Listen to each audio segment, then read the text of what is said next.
Bismillahirrahmanirrahim. Bismillahirrahmanirrahim. Assalamualaikum Assalamualaikum warahmatullahi warahmatullahi wabarakatuh.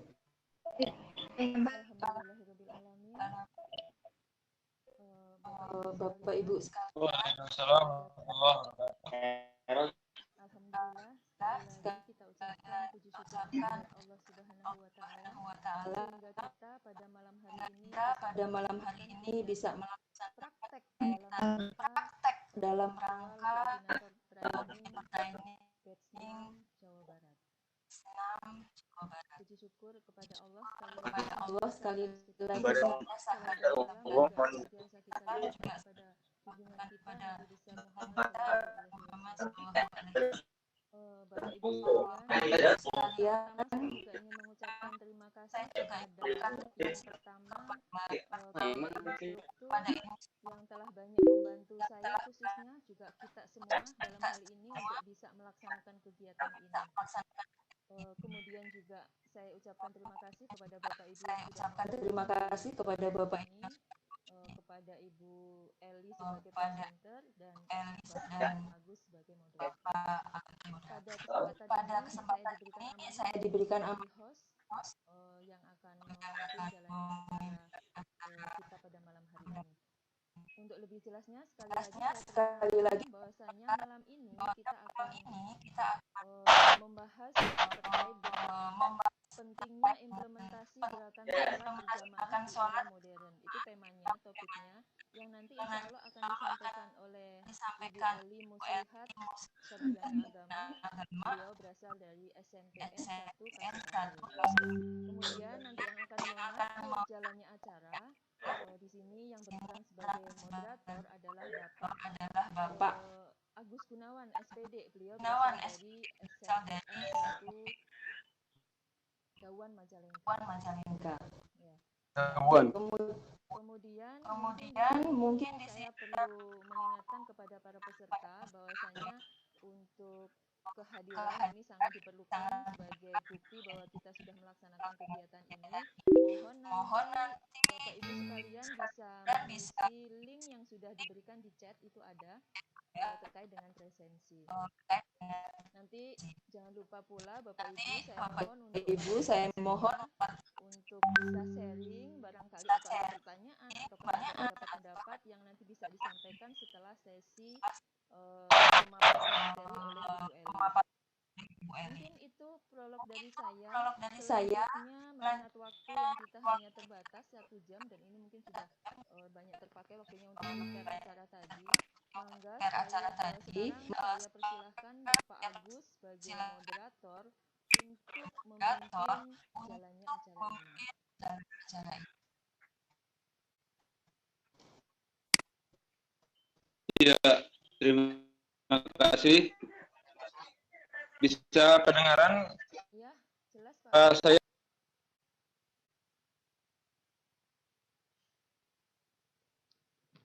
Waalaikumsalam.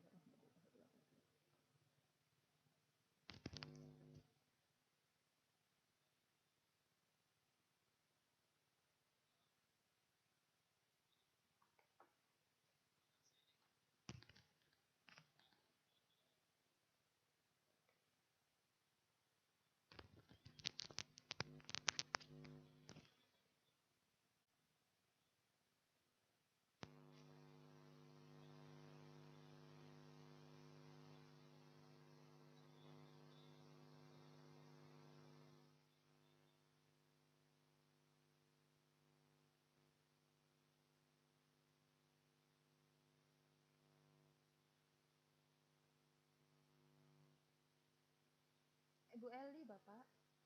Ibu Eli.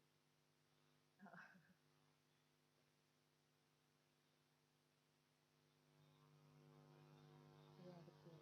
Betul. Iya.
Waalaikumsalam warahmatullahi wabarakatuh.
Pak Edi atau Ibu Yumi atas kehadiran ini.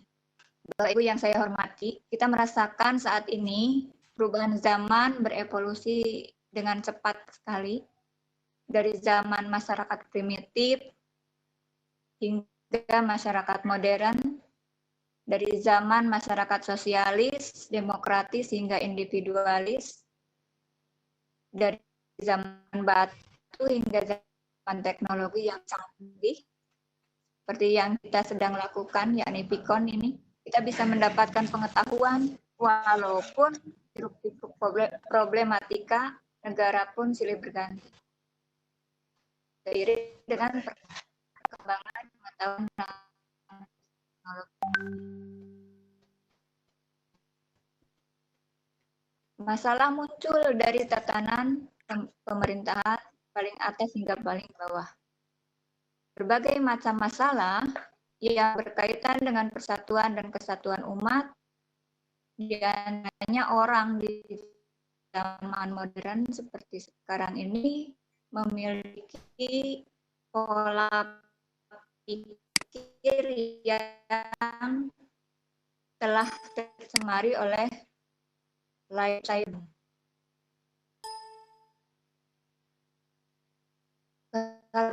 Keharmonisan semakin enggak karena sifat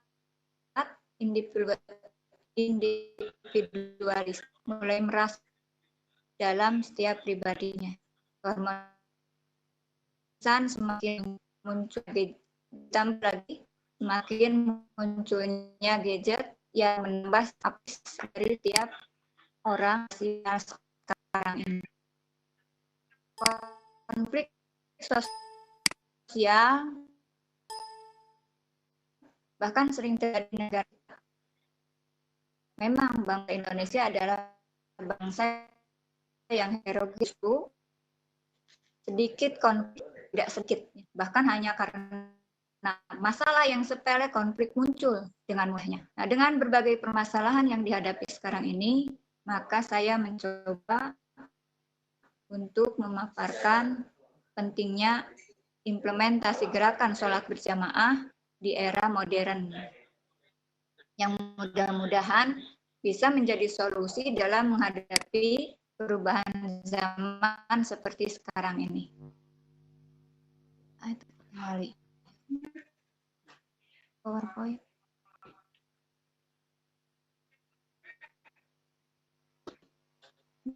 Yes, mata itu deh. Dengan Allah berfirman dalam Al-Quran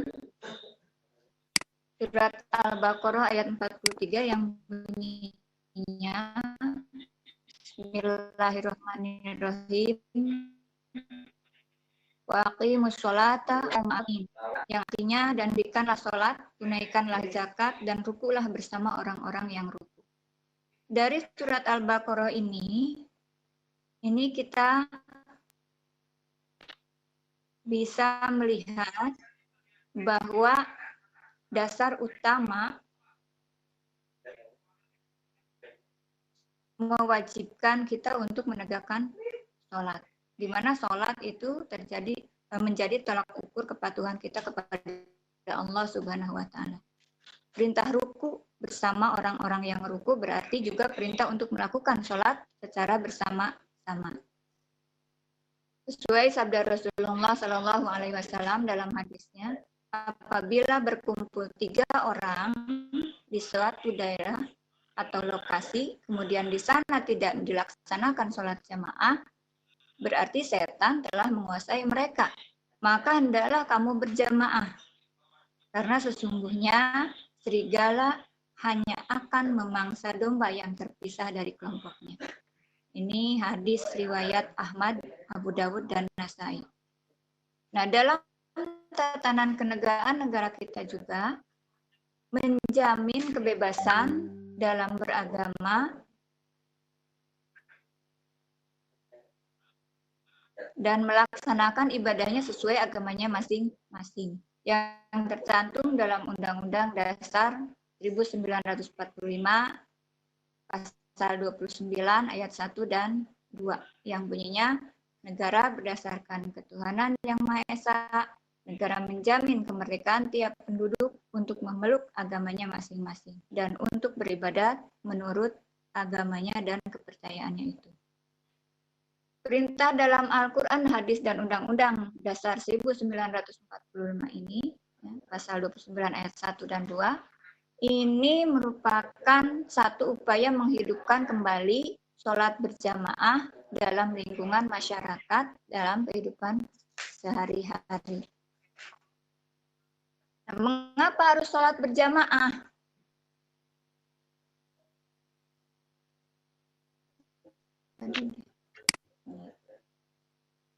Sholat berjamaah diharapkan mampu memberikan pendidikan sosial yang terarah dan menjadi pengendali diri manusia. Keakuan seorang muslim harus lebur secara konseptual bersama aku yang lain, yang akhirnya menjadi kami. Aku. Banyak akunya jadi kami. Apalagi untuk kalangan milenial. Sholat berjamaah adalah hal yang harus benar-benar dibiasakan. Sholat berjamaah akan mendidik mereka untuk belajar lebih teratur dan mudah terpengaruh dengan hal-hal yang negatif seperti terbawa arus, tawuran, narkoba, dan permasalahan negatif lainnya. Kalau kalangan milenial itu sendiri selalu membiasakan diri untuk berjamaah. Karena apa? Itu adalah pagar bagi keimanan mereka.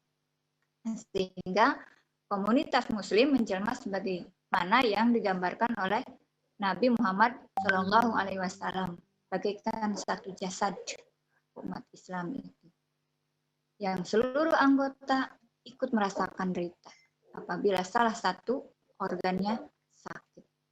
Bahkan lebih luas lagi, kesadaran kebersamaan tersebut bukan hanya mencakup sesama muslim, tetapi mencakup keseluruhan umat manusia dunia ini.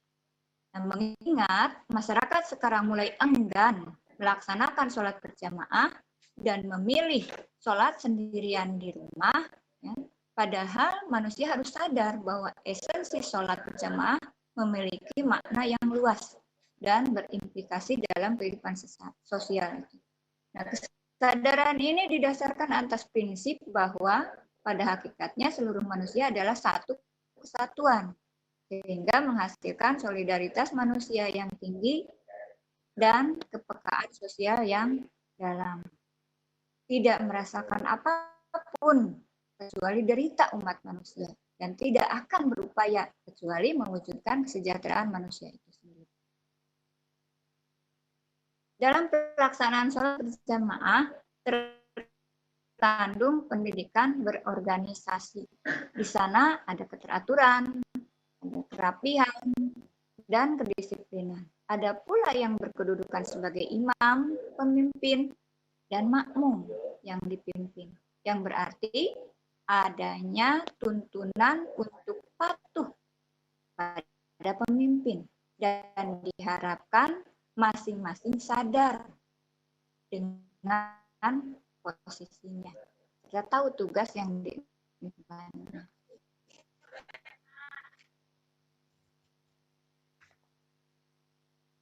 Jadi, sholat berjamaah mengajarkan kepada kita bagaimana berorganisasi, patuh pada pimpinan dan taat pada aturan. Mengadu komunitas yang solid, kuat, dan disegani.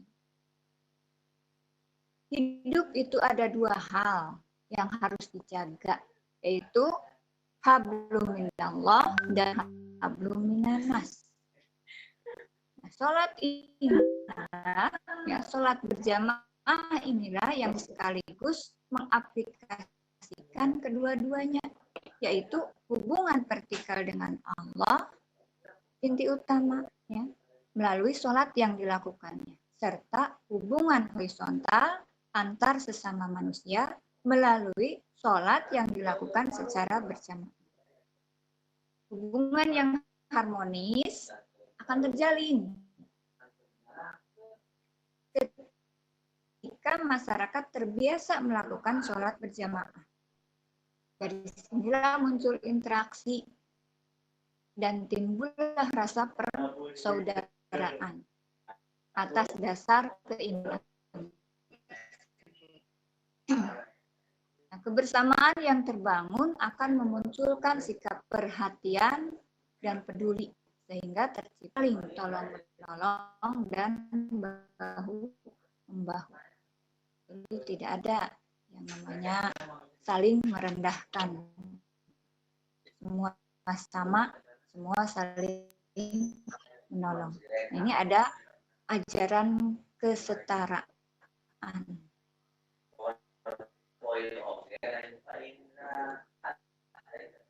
Nilai dalam sholat berjamaah mengajarkan kesetaraan.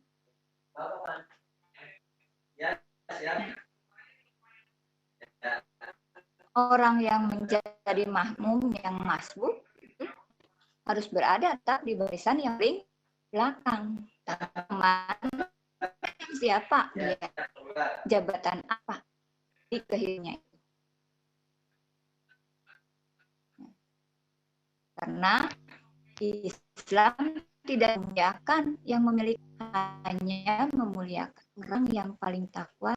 Menjadi baik kaya atau miskin, ganteng, cantik, atau jelek, tidak ada diskriminasi dalam hal ini.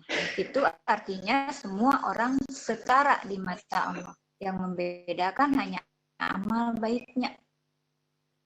Hal ini mengajarkan untuk saling menghargai dan bersimbangkan apa yang dimilikinya. Sholat berjamaah mengajarkan pada kita tentang rasa perdamaian. Terlihat dalam sholat yang dilakukan secara khusyuk dan tenang, atau dalam sholat yang biasa disebut tumakninah.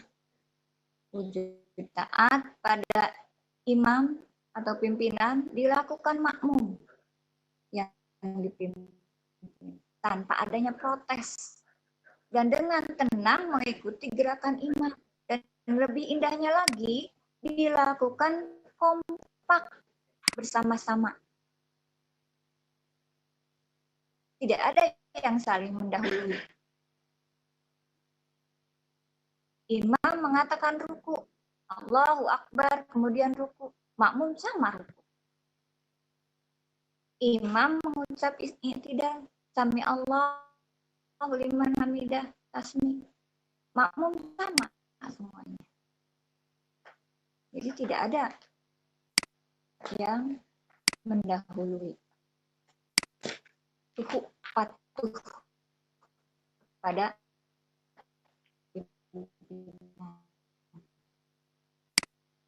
nah, tentu ini bisa dijadikan pelajaran dalam memaknai kepemimpinan yang sebenarnya.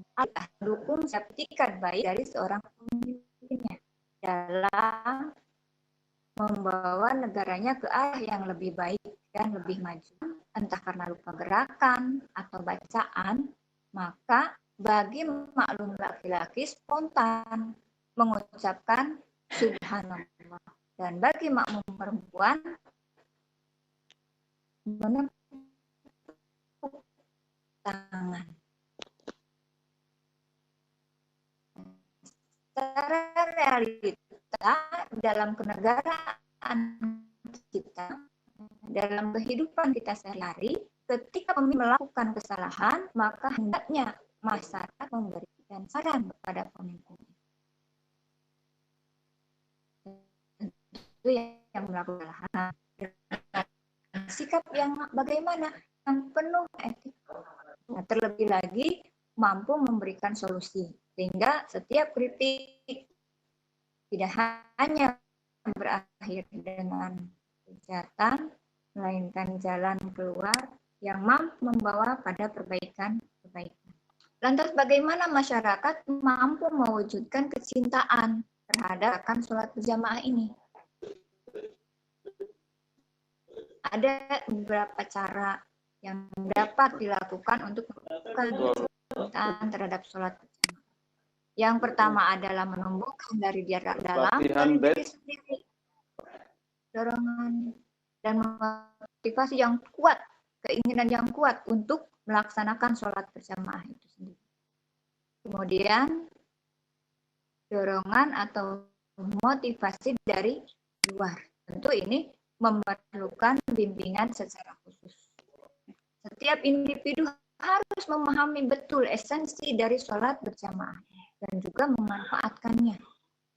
Sehingga motivasi itu jelas dan bisa menjadikan stimulus yang membangkitkan semangat untuk terus melaksanakan sholat secara berjamaah. Dorongan dan motivasi ini bisa didapat dari kita sering membaca artikel mengenai hal-hal keagamaan, buku, melihat tayangan di televisi, ataupun YouTube, dan yang lainnya.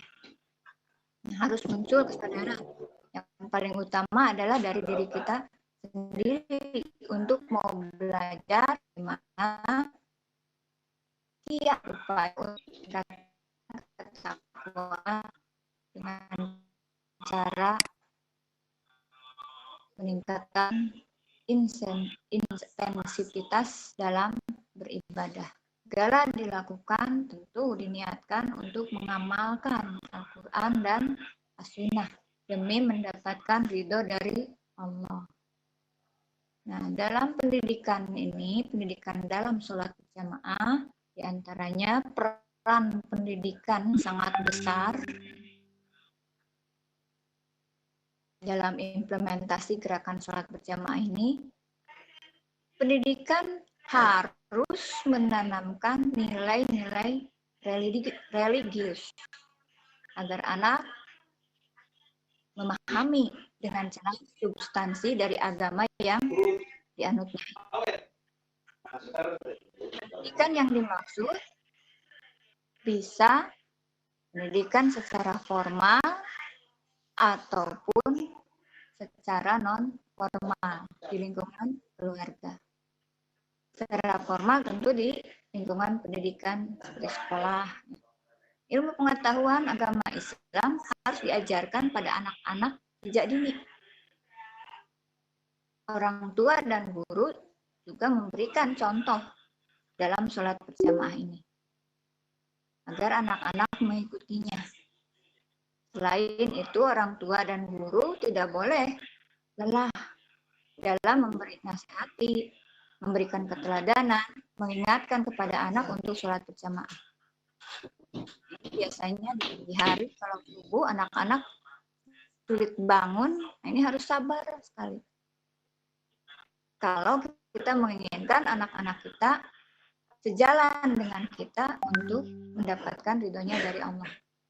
Nah, salah satu contoh ini diwajibkannya sholat berjamaah yang saya rasakan itu adalah di sekolah tempat saya mengajar. Setiap hari semua siswa itu mengikuti sholat berjamaah zuhur. Tidak boleh tidak. Awalnya memang sulit, sangat-sangat sulit.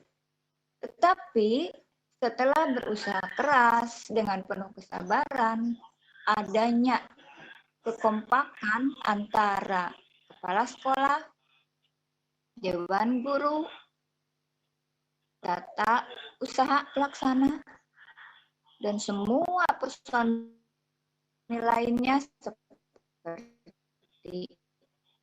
ada juga. Nah, semuanya mau ikuti. Lama-kelamaan, anak-anak alhamdulillah tidak lagi susah untuk mengikuti sholat berjamaah.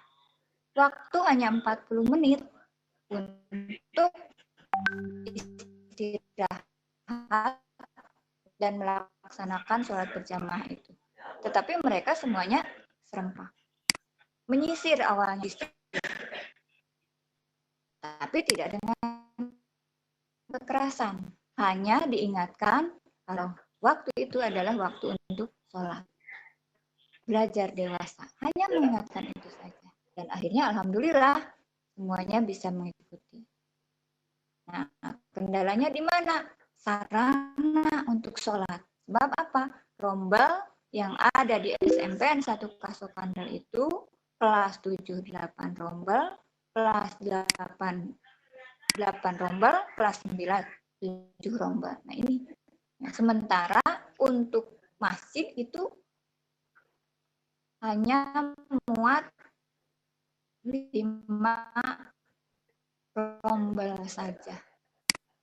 Nah, oleh karena itu kami ya Dewan Guru, demikian pula Bapak Kepala memfasilitasi untuk melaksanakan sholatnya di aula, dipakai untuk putri semua, serta halaman di Selasar untuk putra. Mereka berusaha melaksanakan sholat berjamaah. Alhamdulillah ada kekompakan, nah, sehingga pada saat kesehariannya tidak lagi banyak kesulitan. Tanya jawab. Iya, itu saja mungkin yang bisa saya paparkan. Ya. Jadi untuk menumbuhkan adalah tolak ukur pertama sehingga kita bisa merasa kondusif dalam keseharian kita. Demikian, terima kasih.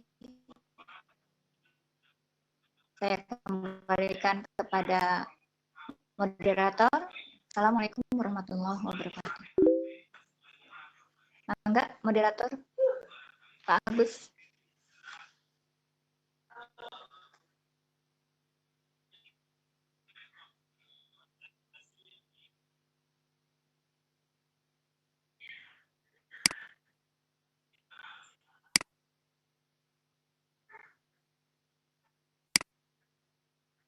Bagus. Enggak, Pak Agus.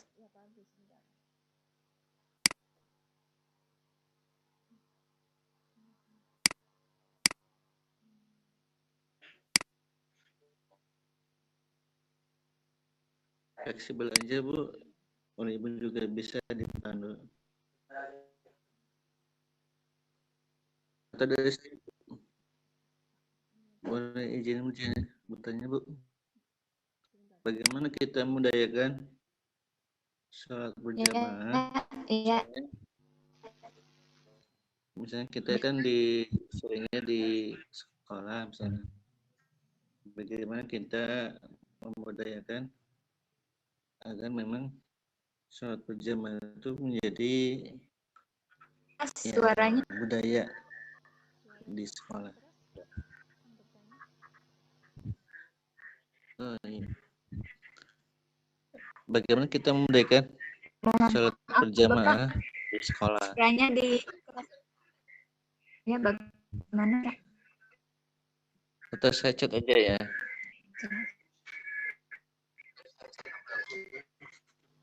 Catat aja lah Pak. Iya.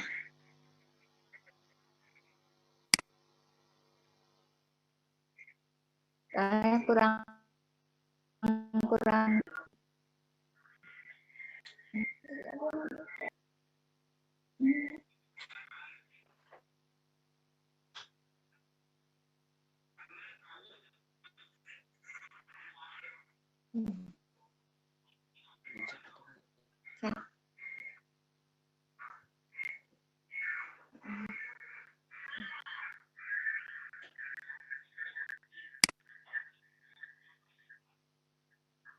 ya, terima kasih Bapak Eki, pembimbing saya.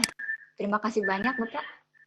Saya sudah dibimbing, walaupun malam Bapak masih berusaha membimbing saya. Walaupun ya, saya ini masih gaptek. Ya. Untuk pertanyaan Bapak, bagaimana kita membudayakan sholat berjamaah di sekolah? Nah ini yang saya rasakan di sekolah saya itu awalnya memang sulit, Pak ya. Tapi karena aturan sekolah memaksa bahwa ada waktu yang diberikan kepada seluruh siswa untuk melaksanakan sholat berjamaah, maka mereka mengikuti aturan itu dengan tidak sulit. Sulitnya itu awal sajalah, hanya beberapa minggu tidak salah. Pun hanya orang rumahnya memang mereka bilang, Bapak saya juga tidak sholat, kenapa saya sholat? Ya, pikiran seperti itu. Nah ini PR buat kita. Jadi sedapat mungkin kita untuk bisa memberikan penjelasan yang kuat bahwa yang namanya sholat itu hal yang utama dari segala ibadah lainnya. Nah, kalau kita sudah menjelaskan itu dan kena di hatinya, senakal apapun mereka tidak ingin meninggalkan sholat. Itu yang saya rasakan.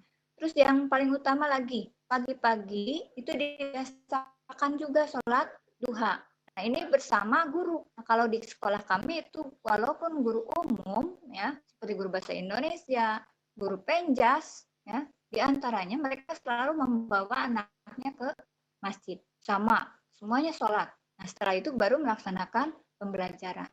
Nah, kegiatan rutin ini menjadikan motivasi untuk anak-anak, oh ternyata enak yang namanya belajar sholat itu.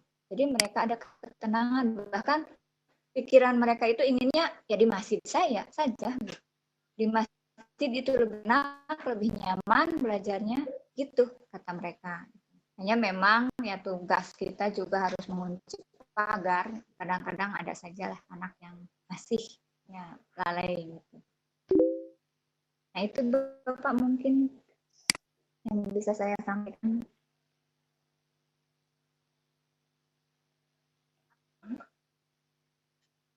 Ya, terima kasih Bu. Ya, ada ya.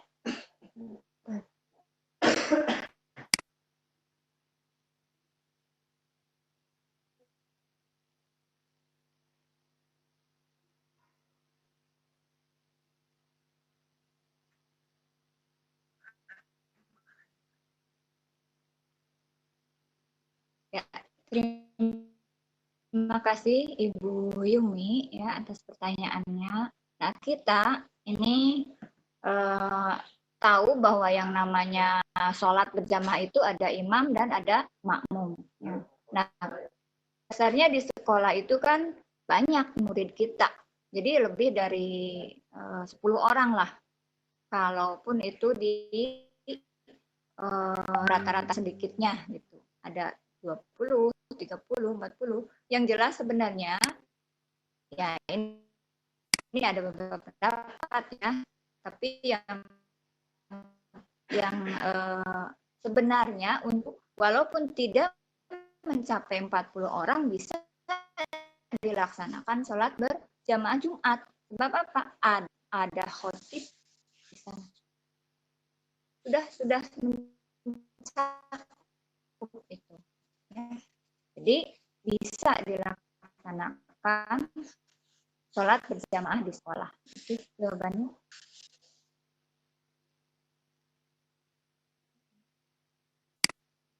mudah-mudahan tidak puas, karena dengan tidak puas berarti kita bisa mencari lagi referensi lain untuk meningkatkan pengetahuan dalam hal sholat ini ya Bu.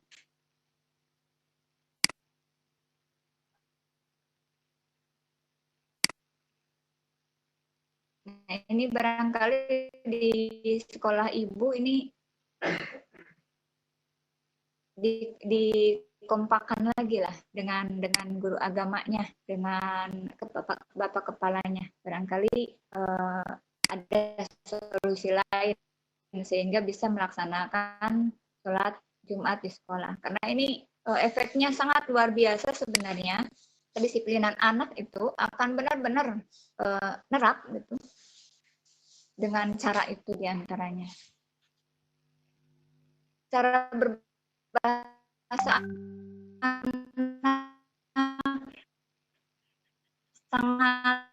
sangat santun. Kalau masjid setiap pagi kita ngajar jam ke-1, maka anak dibawa ke masjid itu enak. Anak itu akan selalu dekat dengan kita. Dan mereka tidak bisa mengucapkan hal-hal yang kotor seolah-olah.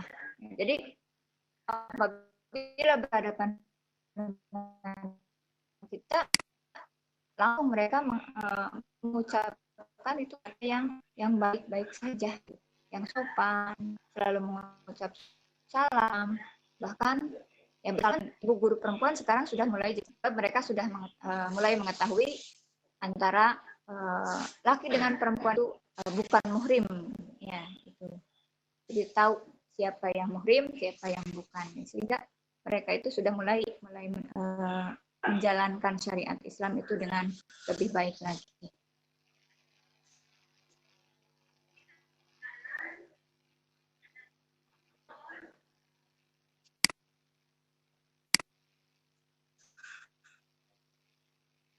Bu Eli. Ya. Halo. Halo. Gimana Pak?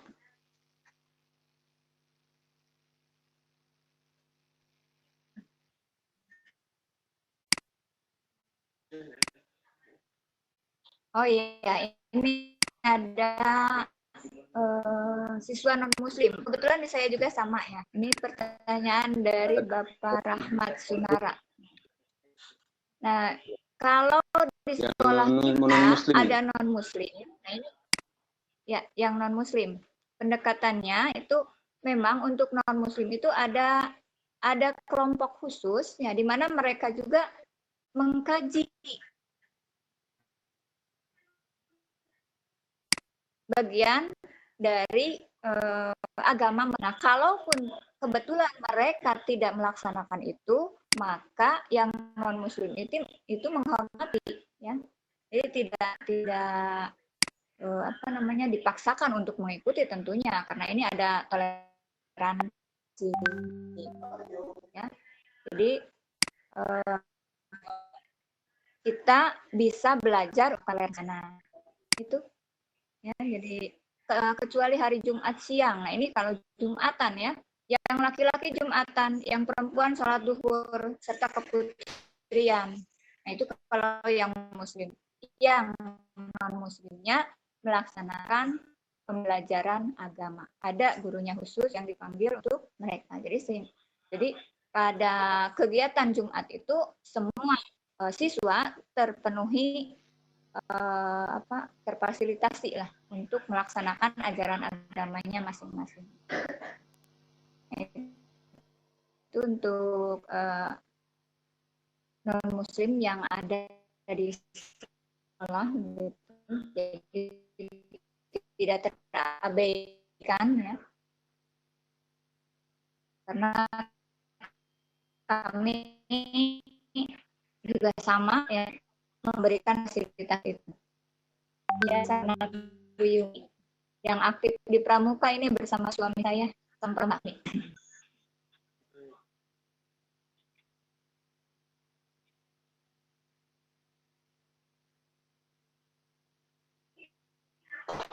Masih ada Pak Agus? Halo Pak Agus.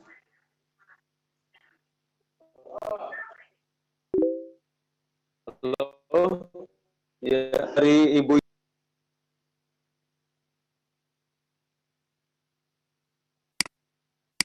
Ibu Yumi. Iya. Iya, yang Ibu Yumi ini. Hampir mirip dengan Pak Rahmat. Kebijakan sekolah.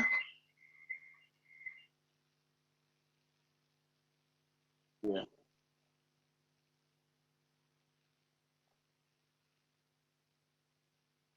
Satu Ada hal barangkali kalau Bapak dua Ibu. pertanyaannya itu.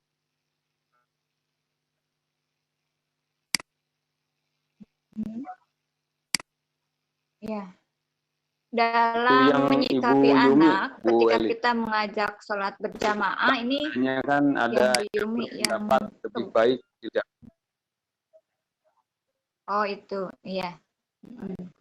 Belum ini ya, belum apa tersampaikan semua. Baik, nah untuk di sekolah ini memang ada beberapa pendapat ya. Ada yang boleh melaksanakan sholat berjamaah Jumat di sekolah ya, karena di sekolah juga ada musola, ada masjid gitu. Kemudian terpenuhi pula ya, jumlah dari jemaah itu sendiri. Terpenuhi di sini dalam arti ada imam, ada makmum, ya, ada khotib.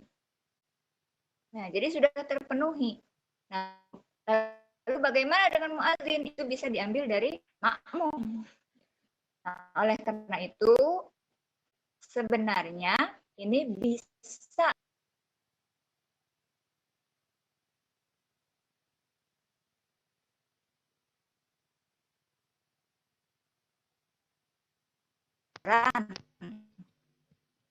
untuk anak apabila nanti mereka ada di masyarakat. Nah, itu sebenarnya membuat agar mereka bisa melaksanakan sholat Jumat itu tepat waktu. Bapak-bapak, belajar di sekolah itu kan sampai ya, atau ada yang jam jauh, yang kebetulan jalan kaki. Nah, contohnya di SMP 2 Kadipaten ya, itu kan kalau yang ke daerah Pagandon umpamanya itu kan agak jauh ya.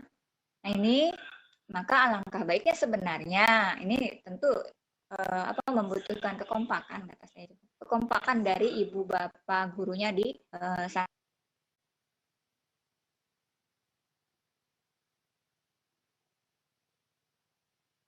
Nah ini kalau dilaksanakan di sekolah katanya kurang sah. Karena apa? Mungkin pendapat itu karena khotibnya itu siap. Ya. Jadi yang berpendapat seperti ini merasa bahwa yang di Masjid Jami itu lebih utama. Ya, nah itu. Walaupun sebenarnya ya dimanapun kita sebenarnya bisa melaksanakan sholat Jumat itu dengan catatan itu ada khotib, imam, makmum, kecil ataupun banyak jemaahnya. Itu pendapat saya. Mungkin Bapak Ibu juga lebih tahu ya sebenarnya ini mengenai keberadaan sholat berjamaah ini ya, terutama sholat Jumat. Kenapa harus di Masjid Jami? Nah, ini mungkin ya saya juga ini harus belajar lebih banyak lagi. Nah, kali itu saja jawaban dari saya.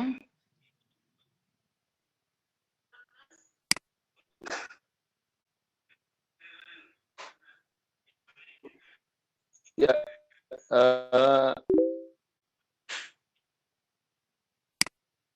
mudah-mudahan dari apa yang dijawab tadi dari Bu Eli Iya. memberikan kontribusi wawasan kepada kita semua. Amin. Kalau masalah di lapangan, masalah sholat Jumat yang memang beragam pendapat, ya kita kembalikan kepada kebijakan di sekolah masing-masing. Tentunya ini dengan pendekatan dengan tokoh-tokoh masyarakatnya di sana atau Betul. masyarakat biasanya di sana. Saya kira kalau untuk anak sekolah, karena proses pembelajaran memang difasilitasi untuk sholat Jumat berjamaah di sekolahnya. Meskipun memang di beberapa pendapat ada yang berpendapat tidak boleh melakukan dua kegiatan sholat desa didengar, tapi barangkali karena adanya pendekatan dari pihak sekolah tentunya dengan tokoh-tokoh masyarakat agama di sana, akhirnya ya bisa tidak ada permasalahan. Ke Bapak Ibu yang lainnya barangkali ada yang ingin menambahkan masukannya, silakan. Mangga, mohon. Bagus, waktunya tinggal 4 menit lagi.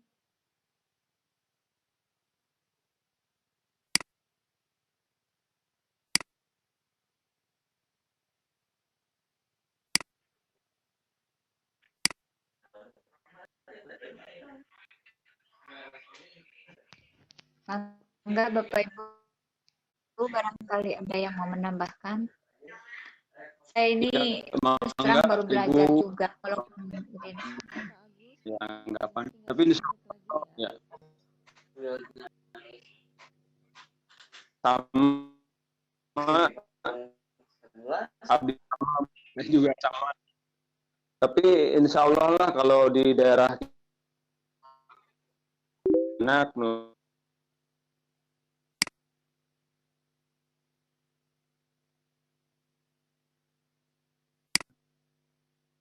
rata-rata kalau di kita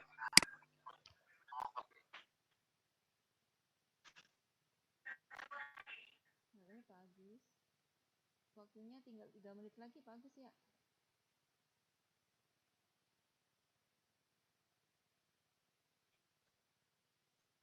mangga Ibu Bapaknya barangkali ada tanggapannya. Pak Agus, waktunya tinggal 3 menit lagi.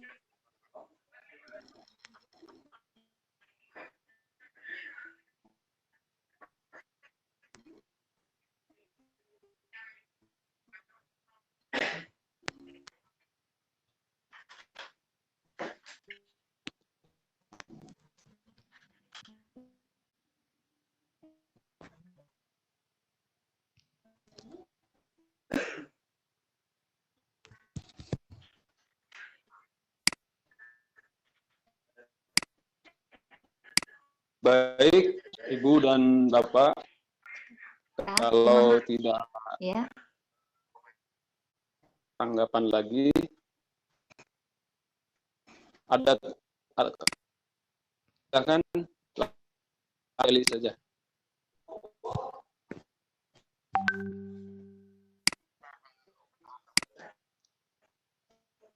ya baik Ibu Bapak, mangga.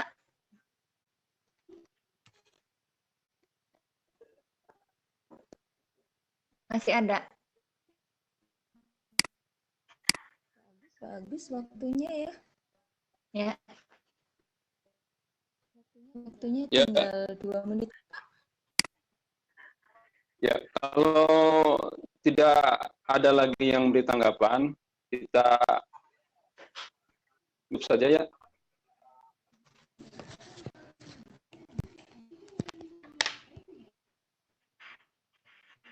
Ya, Ibu Bapak yang kami hormati, baiklah kita tadi berdiskusi, telah sharing dari materi yang Ibu Eli Muslihat sampaikan tadi, itu tentang pentingnya implementasi gerakan sholat berjamaah di era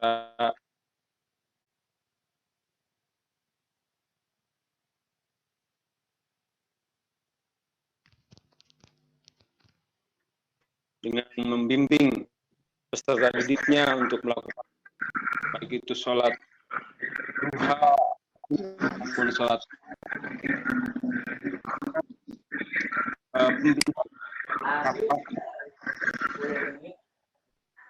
sehingga peserta didik memiliki karakter keagamaan yang kuat, karena salah satu yang kurikulum 2013 itu kan ada KI 2, itu harus diwali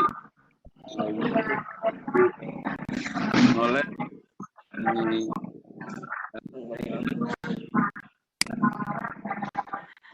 host Ibu Amin, enggak.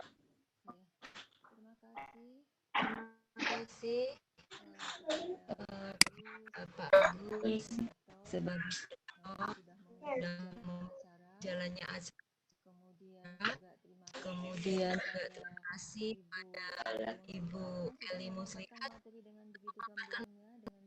materi dengan begitu jelasnya, juga kepada para peserta yang sudah berpartisipasi untuk bisa berikan pertanyaan ataupun pendapat. Demikian kegiatan kita video conference pada malam hari ini kita selesaikan dengan dengan relatif baik, baik, insya Allah. Mungkin ada kendala yang kecil, suara suara double, suara yang putus nyambung begitu. itu Maaf karena ini baru karena Hikon pertama barangkali. Semoga nanti di pertemuan selanjutnya kita bisa melaksanakan video conference dengan lebih baik lagi. Demikian saya akan mengudahi acara karena waktunya memang sudah tidak memungkinkan lagi.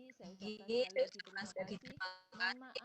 Mohon maaf selama masa kegiatan ini kali kami sebagai penyaji acara, Bapak Agus sebagai moderator dan Ibu Eli sebagai presenter, ada hal-hal yang berkenan di Bapak Ibu sekalian, kami maaf. Saya wassalamualaikum warahmatullahi wabarakatuh. Waalaikumsalam warahmatullahi wabarakatuh. Bapak Ibu, dari saya Bapak Ibu ya, link presensi jangan lupa diisi ya Bapak Ibu. Yang terakhir link presensinya, tadi yang awal nggak kebuka, jadi yang terakhir. Jadi sebelum di close editnya, isi dulu presensinya. Kemudian Bapak